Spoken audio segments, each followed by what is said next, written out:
There are 18 types in the Pokemon series, and each species has up to 2 of them. But what if we remove that limitation? What would a Pokemon be like if it had all 18 types at once? Well, what's up fellas, I'm Matt, and that's what we're gonna explore today. Alright, let's get started. We'll kick things off by talking about defensive matchups. If a Pokemon had all 18 types, it would have about 1 trillion immunities. Having the Flying type makes it immune to ground, the Ghost type makes it immune to normal and fighting, and so on and so on. In total, our 18 type Pokemon would have 8 immunities, because there are 8 types that are completely ineffective against something. Our regular Pokemon would be lucky to even have 8 resistances. You know, unless it's a Steel type, in which case that's par for the course. Anyway, this defensive profile is already looking spectacular, and we haven't even looked at half the types yet. No type's immune to the remaining 10, so let's see how an 18 type Pokemon would fare against them. Let's take the Flying type as an example. Flying moves are super effective against 3 types, and not very effective against 3 others. In this case, the weaknesses and resistances cancel each other out, meaning this Pokemon would take neutral damage from Flying type moves. 3 types are weak to Steel, but 4 types resist it. That leaves us with a standard 2 times Steel resistance. In total, an 18 type Pokemon would have 8 immunities, take neutral damage from 5 types, normally resist 2, and 16 times resist 2. Bug and Grass moves would practically bounce right off of it. Both of them are super effective against 3 types, but resisted by 7. Those are some incredible defensive properties. 4 times resistances are already quite useful, so having 16 times resistances is a whole nother level. Meanwhile, this Pokemon would only be weak to 1 type, namely Rock.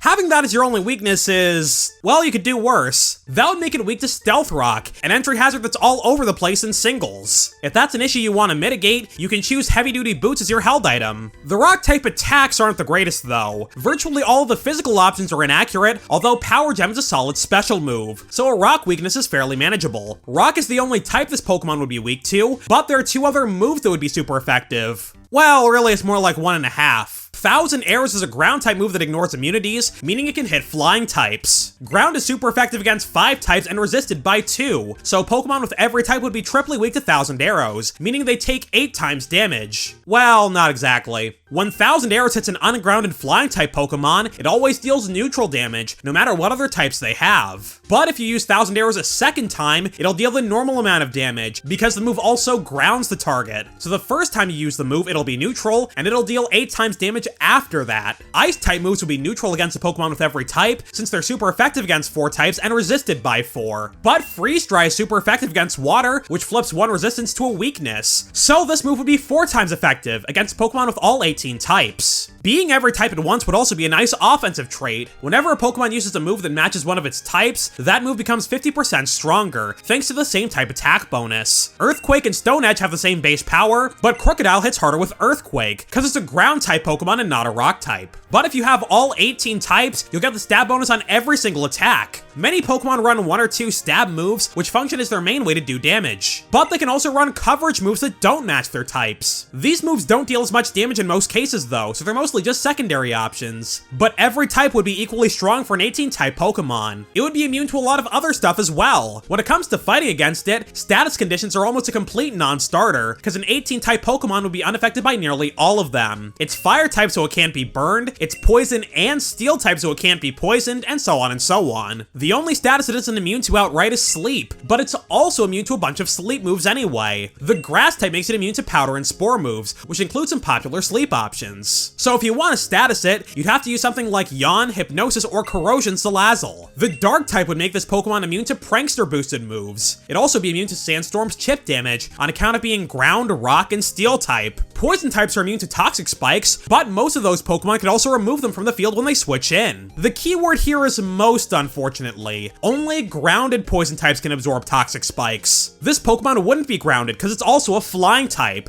but it would also be immune to trapping on account of its ghost type. It is so weird doing a script without Elias, because now it's just me sitting in my room talking to myself for 15 minutes and doing a very bad job of it. Ironically, I don't think this Pokemon would fit in that well in Generation 9. Scarlet and Violet's gimmick is Terastallization, a mechanic that lets you change a Pokemon's type once per battle. Some Pokemon use defensive Terra types, so they can resist moves they wouldn't otherwise. Terastallization is also used offensively, because it can boost the power of your moves. It can either stack on on top of an existing stab bonus, or give you a new stab entirely. Here's the thing though, I doubt an 18 type Pokemon would want to Terastallize at all. The main reason for that is how good its defensive type matchups already are. Having 8 immunities is nothing to sneeze at, and neither are its other resistances. You'd pretty much always be turning into a worse defensive type. Sure, you could use Terra Fighting or something to get rid of the rock weakness, but I think that comes at too high a cost in most cases. The offensive benefits would also be pretty limited. Since you already get stab on everything, an offensive Terastallization wouldn't be as impactful as it normally is. One of your stab bonuses would go from 1.5 times to 2 times. That is nice, but it would come at the weakness. What? The word weakness does not appear in this paragraph. Where did I get that from?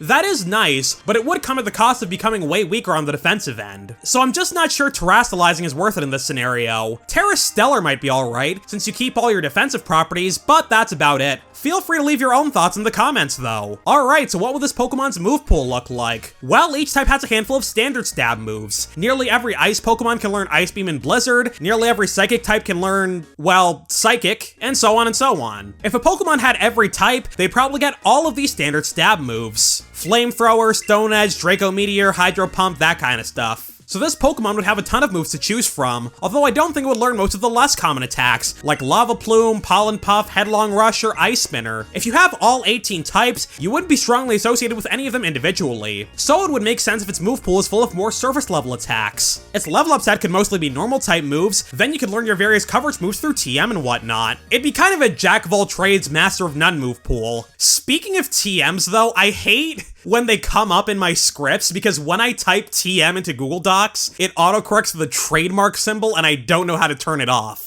Word processors make me sad. As far as status moves go, I'd imagine this Pokemon would learn quite a few of those too. I made a video about moves that change your type a while back, and many of them would make perfect sense on an 18 type Pokemon. Would it actually use something like Reflect type or Camouflage? Nope, probably not. Anything that gives certain types a boost would be thematic too. So stuff like the weather and terrain moves would also be logical. Other than that, its move pool would depend on its exact design. You know what, while we're at it, I think a signature move is in order as well. Let's make it an upgraded version of Hidden Power. This move was completely overhauled in Pokemon Legends Arceus. Instead of choosing a type based on the user's stats, now the move is always super effective against the target. So if you use it against a pure ground type, Hidden Power will be either water, grass, or ice type at random. The new and improved Hidden Power prioritizes double weaknesses as well. Gyarados is a water flying type, so if it gets hit by this version of Hidden Power, the move will always be electric type, even though Gyarados is also weak to rock. The game just picks whichever type will deal the most damage, and uses RNG to break ties. That version of Hidden Power isn't very strong though, clocking it at just 50 base power. So introducing Elemental Blast, an 80 power move that's always super effective if possible. If the target has no weaknesses, the game would pick a random type that does neutral damage instead. I kinda made up that last mechanic though, cause it just doesn't come up in Legends Arceus. Every Pokemon has at least one weakness in that game, thanks to there not being any abilities or held items. This Pokemon's stat spread probably wouldn't be very good. To compensate for the nearly unmatched defensive profile, its HP, defense, and special defense stats would probably have to be pretty low. Not always die in one hit low, but I'm not giving this guy Toxapex level bulk either, you know? Its attacking stats probably shouldn't be ridiculously high either, because this Pokemon would get stab on everything, and we saw how that went with Greninja, and then again with Cinderace. A high speed stat would probably be fine though. Alternatively, I could cause unlimited chaos, and say this Pokemon's a legendary with Arceus level stats. Would that be balanced on a Pokemon with a billion resistances and immunities? God no. But I'm just a silly little guy with a silly little microphone, so I can make up whatever horrible hypotheticals I want.